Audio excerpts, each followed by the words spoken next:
Hola, hola, ¿qué tal, compañeros? Un gusto de saludarles. Mi nombre es Juan José Sánchez y hoy hablaremos acerca de la anatomía del famoso triángulo femoral, también llamado triángulo de Scarpa, así como lo oyen con S y C, Scarpa.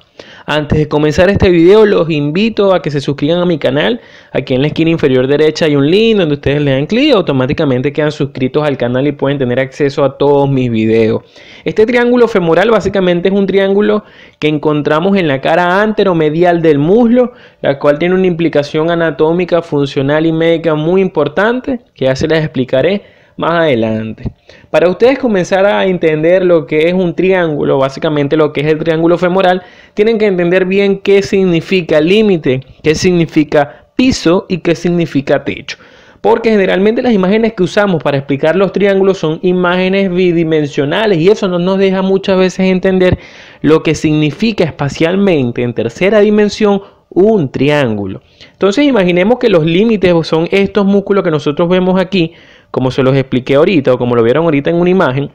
Entonces, todo lo que ustedes vean que está al fondo, ese es el piso, que es lo que aquí le puse en azul. Este es el piso del triángulo. Lo que ustedes ven en amarillo son lo que nosotros llamamos los límites, que son los músculos que les voy a nombrar ahorita. De manera que entonces tenemos el piso, que es lo que está en el fondo, y tenemos los límites, que generalmente los límites son músculos y generalmente el piso también son músculos. Ahora, lo que yo veo en rojo es la tapa que yo le pongo al triángulo, es decir, la estructura que esté a este nivel, que es esta misma aponeurosis que vamos a ver ahorita, que aquí está cortada, que me tapa el triángulo. De manera que me queda dentro un contenedor, o sea, es un contenedor, mejor dicho, estos límites. Por eso es que el límite es considerado tanto los límites como el piso, como el techo. Es como un recipiente. Eso es lo que nosotros llamamos contenedor o continente. Mientras que lo que está dentro, imagínense que yo quite la tapa y agregue varias estructuras, eso va a ser el contenido y vuelvo a tapar con la tapa. De manera que todas estas estructuras que se encuentran entre el piso, que es lo que está en el fondo, y el techo, que es lo que está más superficial, todas esas estructuras anatómicas es lo que yo llamo contenido. Una vez entendido lo que es el triángulo anatómicamente, vamos a hablar entonces de los límites del triángulo femoral. Básicamente, el triángulo femoral tiene dos maneras de estudiarse. La manera que más me gusta, que fue la que yo aprendí cuando estaba estudiando medicina, es la manera de la anatomía americana clásica. ¿Ok? Sin embargo, les voy a explicar en este video cómo es la nomenclatura europea para este triángulo femoral. Realmente lo que cambia es una sola estructura, el resto es básicamente lo mismo. Entonces, el límite lateral va a ser el músculo sartorio. Ojo, pero no es todo el músculo sartorio. El músculo sartorio tendría un borde lateral y tendría un borde medial. Entonces, quien forma el límite lateral del triángulo femoral es el borde medial del sartorio, como ustedes lo ven aquí, es decir, el borde que está viendo hacia la línea media. Ese va a ser el límite lateral del triángulo femoral, el borde medial del músculo sartorio, también llamado músculo del costurero. Muy bien, el límite medial, oigan bien, acuérdense que medial es lo mismo que interno y lateral es lo mismo que externo. Entonces el límite medial del triángulo femoral va a ser el aductor mediano. Y aquí la primera salvedad. Para los americanos se dice que es el borde medial, oigan bien, el borde medial del músculo aductor mediano, que también lo van a conseguir en muchos libros con el nombre de primer aductor o con el nombre de músculo aductor largo, el fémur. De manera que tiene tres nombres: músculo aductor mediano, músculo primer aductor o músculo aductor largo del fémur o de la región femoral. Entonces, para los americanos, el límite medial del triángulo femoral es el borde medial de este músculo aductor mediano. Pero para los europeos, el límite medial del triángulo femoral es el borde lateral del aductor mediano. Realmente eso es lo que cambia entre los europeos y los americanos. Para efectos de este video, ya que mi libro de base es el Gardner Cray O'Reilly de anatomía, él habla de que el límite medial es el borde medial del aductor mediano y ese es el que vamos a tomar como referencia para este video. El límite superior sí es el mismo para cualquiera de las literaturas, es decir, es el ligamento inguinal, también llamado ligamento de Falopio o ligamento de Poupart. Algunos libros también lo llaman arco crural o arco de Falopio.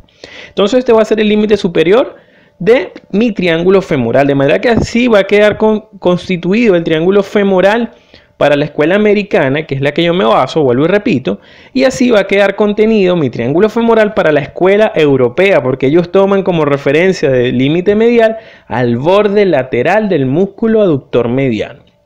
Ahora bien, el piso, que recuerden que el piso es todo lo que esté en el fondo como base, como sustento de ese triángulo, va a estar compuesto por 3 músculos.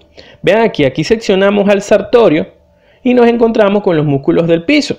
Entonces el piso desde lateral hacia medial va a estar compuesto por 3 músculos.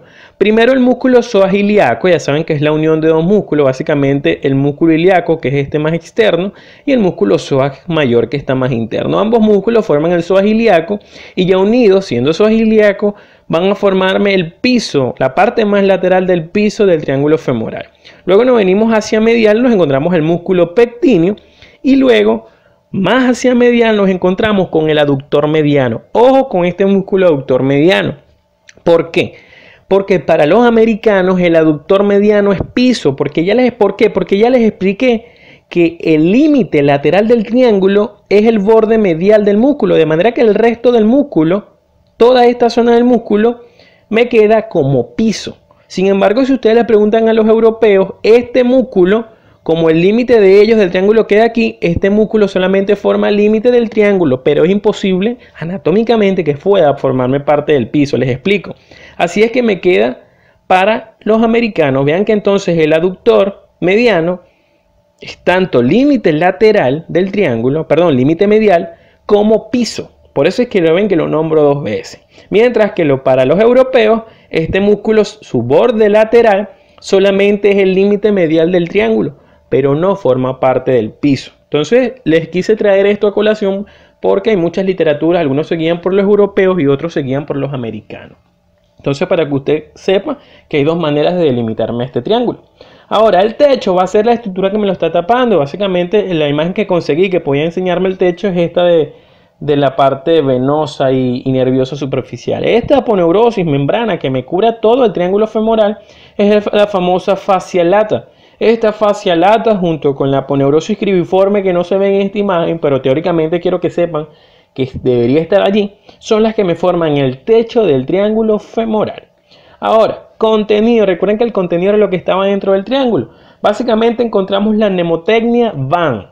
V-A-N, es una mnemotecnia muy importante, ya que con aprendértela ya tú sabes cuál es el contenido. Esta es una mnemotecnia que viene desde medial hacia lateral. Entonces la mnemotecnia VAN nos dice que lo más medial es la V de vena, lo más lateral va a ser la A de arteria y luego más lateral lo que es la N de nervio. Todo es con el nombre, el apellido de femoral, entonces va a ser vena femoral, arteria femoral y nervio femoral.